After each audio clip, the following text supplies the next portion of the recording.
You're welcome back to the Gavel.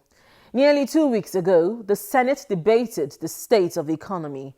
Federal lawmakers gave several recommendations on what to do about the recession.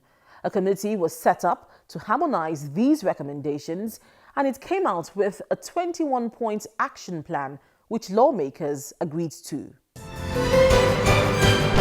A House bill standing in my name on... About 2 weeks ago, these federal lawmakers debated the state of the Nigerian economy for 2 days.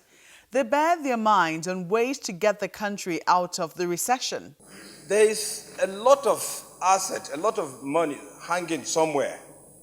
And this is from the pension asset.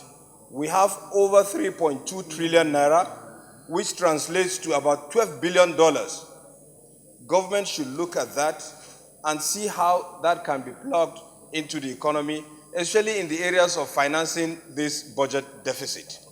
Today, the federal government said it's going to borrow, or what we have, we're going to borrow about 900 billion naira from external borrowings. As of today, not a single dime has come from these borrowings. How do we conclude, how do we finish this budget? Therefore, and we've been concentrating in domestic borrowings. These domestic borrowings is just within. We need to get inflows. If you look at Nigeria today, nobody's buying land, nobody's buying houses. Rent actually is coming down because nobody can pay for rent anymore. The economy has shut down. Now, what is the reason? The reason this is happening is, for one word, fear. Everybody is afraid. You cannot run a 21st century economy where everybody is terrified. Everybody is afraid of being arrested. Everybody is afraid of being investigated. Everybody is afraid that something terrible will happen to them. And as long as you have fear in the system, you will not invest your money in that economy. And this is a very serious issue. I bet you 70% of our problems, because you have the upper class, less than 1% of Nigeria controls over 90% of the economy. And that is a fact of life. In these chambers here today, a lot of people here have been investigated. A lot of people here have been arrested. A lot of people here have been docked. So across the country, if you are afraid and you are rich, the chances are you will not spend your money. You'll be terrified to spend your money.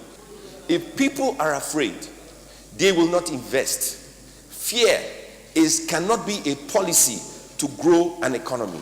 I think, Mr. President, we should craft a legislation that will be portfolio-driven, so that when they are sending these ministers for us to declare, if it's Minister of Finance or Minister of Planning, then we'll attach their portfolio so that we can ask them questions to be sure that they know what they are doing.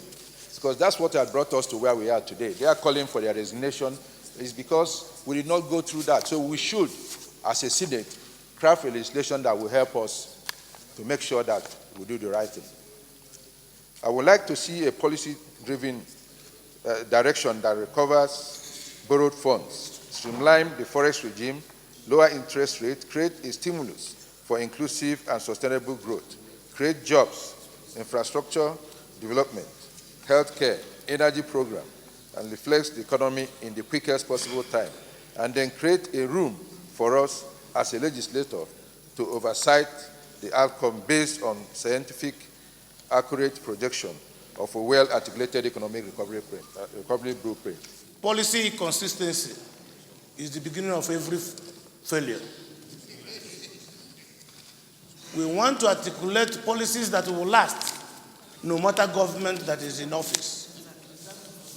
When a government comes, the approach of that government is important as to whether the government will succeed or not. Because we are here today, we don't know where we'll be tomorrow. So let us not throw away the baby and bathwater. Let us at all times support the government and understand the meaning of national interest. If we believe in our country, and we believe in the development of our country, and support in all honesty the growth of our country, we will succeed. In the 40s, 50s, we used to have Marshall plans. Every government, we must have a national development plan And that national development plan should stand as a roadmap for our development. And no matter the government, let every government come and queue towards the national development plan. This week, at the resumption of plenary, lawmakers returned to examine all the recommendations which they put forward to get the country out of the recession and on the path of economic growth. We are all aware of what has happened to our economy.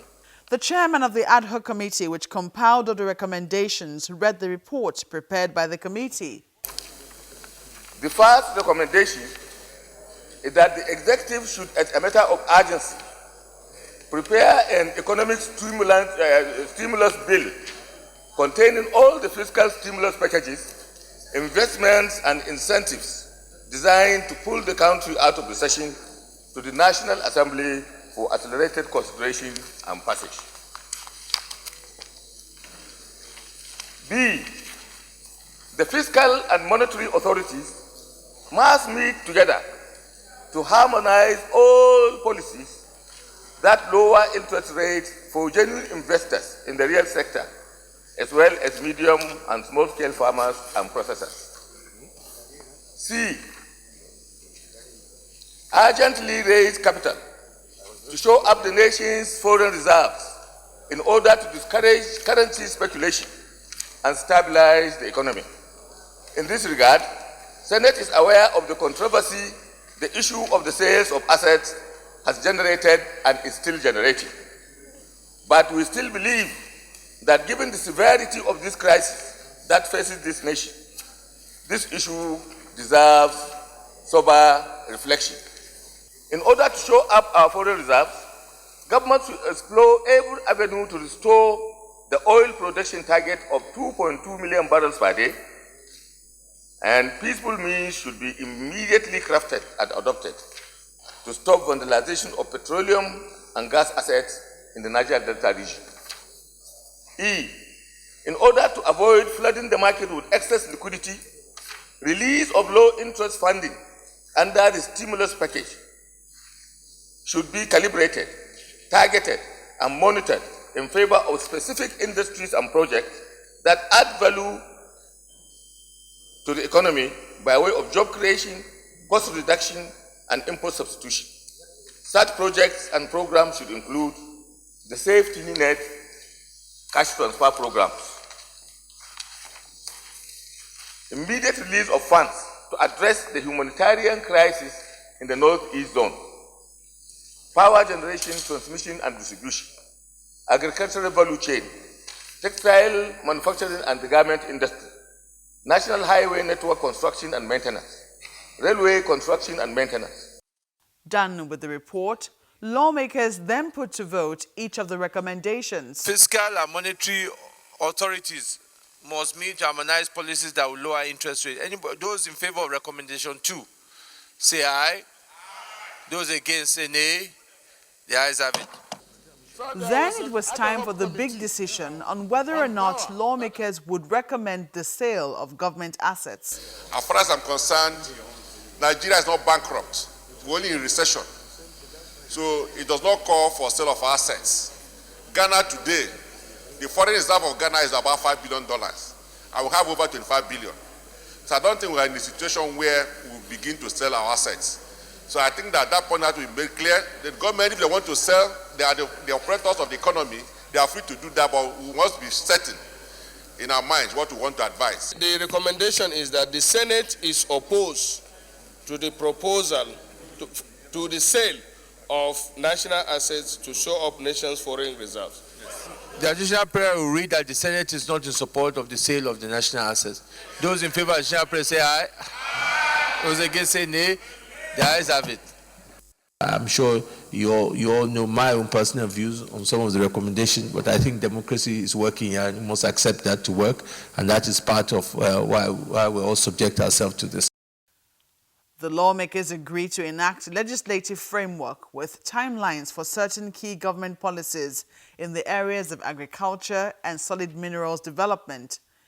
They also resolved to prioritize the consideration of bills capable of reviving the economy and providing a favorable environment for local and foreign investors.